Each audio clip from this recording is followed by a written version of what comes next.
Good afternoon. Today my claim of fact speech is about genetically modifying DNA, or more commonly known as designer babies. My major claim is that when designing DNA takes place, it can negatively affect our future generations. 15 years ago, having the ability to alter DNA seemed absolutely impossible just due to technology and other economical factors. But with the technology that we've engineered today, what seemed impossible is now actually reality. The system that is able to genetically modify DNA and genes is now called CRISPR. It stands for Clustered Regulatory Interspace Short Palindromatic Repeats, much shorter known as CRISPR. So basically it works like a cutting machine. Experts have collected strands of genomes that they want to eliminate and basically cut that sequence out of the DNA. So just imagine putting a cookie cutter on top of a cookie that you really don't want anymore, and then that literally just gets thrown away. The technology aspect of this is what leads me to my first claim, that we're putting the hope of our future generations in the hands of a machine. The machine, called CRISPR, is responsible for deleting unwanted parts of DNA, such as very basic attributes like eye color, hair color, height, all the way to extreme aspects, like deleting certain genes that can be carriers of cancers. So you can literally take the gene sequence, take it out that could possibly carry a cancer or like a genetically carried disease, such as like diabetes and such. While this technology may seem like a great innovation to eliminate cancers and other diseases, we're putting the future into technology. Dr. Baltimore, who studied this ever since the beginning, published an article in BioNews United Kingdom magazine stating that, quote, we worry about people making changes without the knowledge of what those terms will mean in the long run. We personally are not smart enough to understand the complexity of changing heredity through technology, end quote. Again, this solidifies my first claim that having so much trust in technology will be detrimental to the future outcome and everything that will follow. My second claim is that using technology is unethical in terms of child development. When you think of technology and how technology is kind of altering DNA, that's obviously not ethical in terms of the basic development of an embryo. Due to technology now, through ultrasounds, women can see if there is going to be a defect in their child, this being a child born with dwarfism, one born with extra fingers or and such. Pregnancy testing parents are able to see if the child is going to be potentially born with what we may consider a disability. A 39-year-old woman with dwarfism is being interviewed on Vox Productions on the effects of designer babies. So this woman is 4'11". The woman said that if her mother had the ability to delete the gene sequence that made her dwarf, she would not be the person that she is today. So she sees dwarfism as not nothing that's affecting her in any way. She lives with it on a daily basis, and she can't see herself living any other way.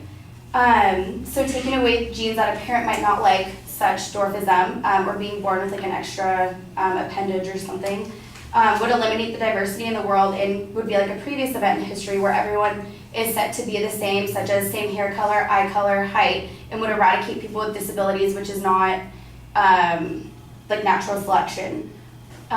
Using this system, this is my third claim, using this system called CRISPR may seem like the easiest way to get rid of harmful diseases such as cancers and diabetes, but the cost of this is exponentially high, not only economically, but also for the person with these diseases. For a starting price to genetically modify a gene, it would cost around $2,000 to get rid of something easy such as eye color, hair color, or height.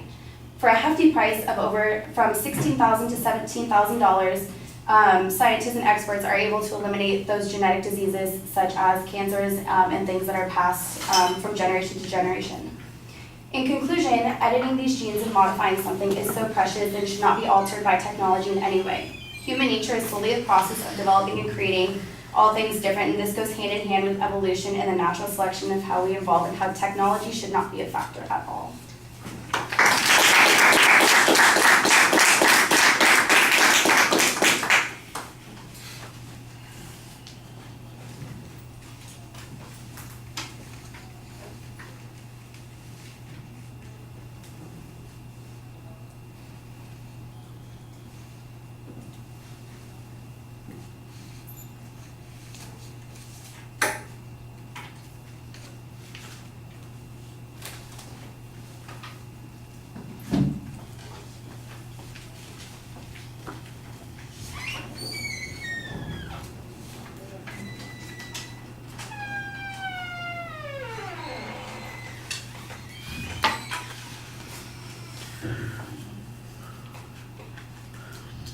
All right, the proposition's identified. It's phrased in a way that seems to be appropriate, although as I listen to the supporting points, there are value issues that come up, so it is perhaps a little bit questionable for this particular assignment.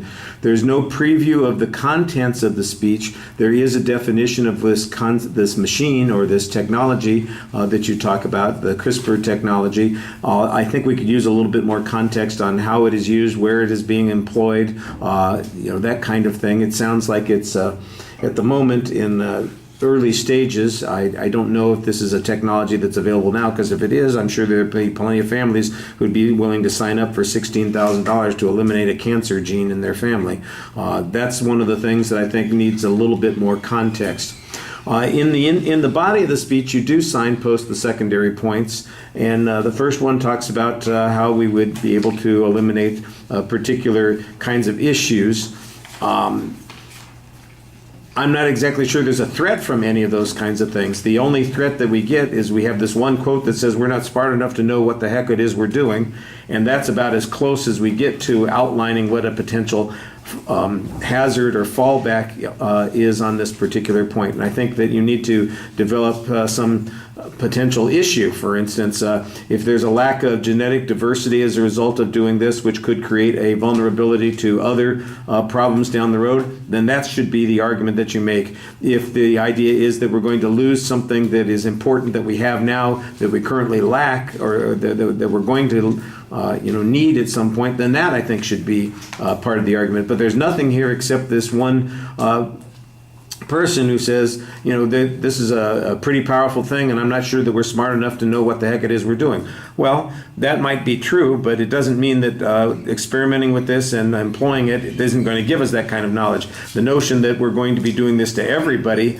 I think, is a long way away, and that, I think, is one of the reasons why people might not be particularly concerned about this, because it's not going to affect most of them in any sense of immediacy. The second point is clearly a value argument, arguing that something is unethical. Your explanations basically talk about how things that currently are available that don't have anything to do with genetic testing per se, or the CRISPR thing and changing the genome, but the awareness that somebody in utero is got a condition that is potentially problematic. There are easy examples to point to. You have the example of the woman who has dwarfism, and she suggests that there would be a problem if she if her mother had decided to change the gene, she wouldn't be the person that she is. That doesn't necessarily mean that she would be a bad person. I think there's another argument that suggests that she might not exist as a person if people had the ability to scan these things out before birth. In fact, there's a good example of this in Europe, where they have virtually no births of children with Down syndrome, primarily because they're all aborted, because we can discover that during pregnancy, and that is what people do in that part of the world. That seems to me to be a potential threat, but it is an ethical threat, which is a value claim, which you can't use to support a claim of fact. And then the third point, talking about the CRISPR, the cost issue being high, well, if it's expensive to use and most people can't afford it, then I'm not exactly sure that it presents a big threat. If it gets less expensive to use as it becomes more widely available and we become more familiar with it and it becomes convenient, we're probably going to have more information at that point about whether or not we'd want to use it. So this argument is based almost entirely on hypotheticals. You do have some information about what the cost is. I don't know where that information came from, though. So I got the one quote from, I think it's Dr. Baltimore, and then I've got this piece of factual data about what the cost is, which I'm not exactly sure what the source is, and that seems to be the extent of the source citations here. So you need to be a little bit careful about that. All right, thank you.